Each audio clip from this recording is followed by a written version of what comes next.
நாச்சியார் திருமொழியில் 10ஆம் திருமொழியில் 10ஆம் பாசுரம் பார்க்கலாம். இது பலசுதி பாசுரமாக அமைஞ்சிருக்கு. நல்ல என் தோழி நாகனை மிசை நம்பரர் செல்வர் பெரியர் சிறு மானிடவர் நாம் செய்வதன் வில்லி புதுவை விட்டு சித்தர் தங்கள் தேவரை வல்ல பரிசு வருவிப்பரேல் அது காண்டுமே. இப்போ இதுக்குள்ள அர்த்தம் பார்க்கலாம். ஆண்டாள் தோழி இருக்க, ரொம்ப பிரியமான தோழி இருக்கா இல்லையா? முந்தையே பார்த்தோமே மயங்கி விழுந்துட்டான்னு.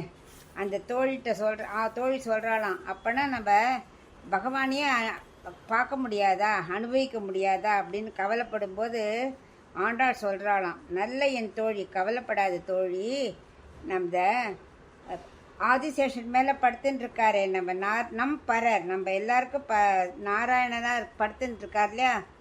அவ யாரு?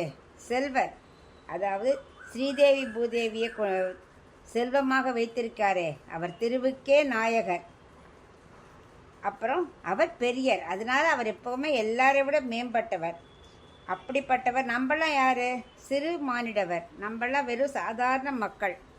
அதனால நம்ம என்ன செய்ய முடியும் அப்படின்னு கவலைப்படுறியா நீ? கவலைப்படாத. ஏன்னாக்க வில்லி புதுவை விட்டு சித்தர், அதாவது ஆச்சாரியர் நமக்கு இருக்காரே பெரியாழ்வார், அவர் போருமே. ஏன்னா அவர் தான் பெருமாளோடைய பல்லாண்டு பாடினவர், பெருமாளுக்கு பூச்சூட்டி குளிப்பாட்டி அழகு பார்த்தவர்.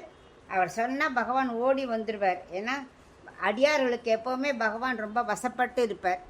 அப்படிப்பட்டவர் நமக்கு ஆச்சாரியார் இருக்கார் இல்லையா? அவர் தானே பாண்டிய மன்னருக்கு டவுட்டை கிளியர் பண்ணி கிழி அறுத்தவர், பொற்கிழி கிடச்சதே. அப்போ என்ன பண்ணார் பகவான்? கருடன் மேலே தாயாரோடு வந்தார் இல்லையா தரிசனம் கொடுக்க. அப்போ தான் பகவான் மேலே பல்லாண்டு பாடினார். அப்படிப்பட்டவர் நமக்கு ஆச்சாரியராக இருக்கும்போது கண்டிப்பாக நம்ம பகவானை பார்க்க முடியும். கவலைப்படாது, அவர் கூட்டார்னா கண்டிப்பாக பகவான் வருவார் அப்படின்னு தோழிட்ட சொல்கிற மாதிரி இந்த பலசுதியை முடிக்கிறார்.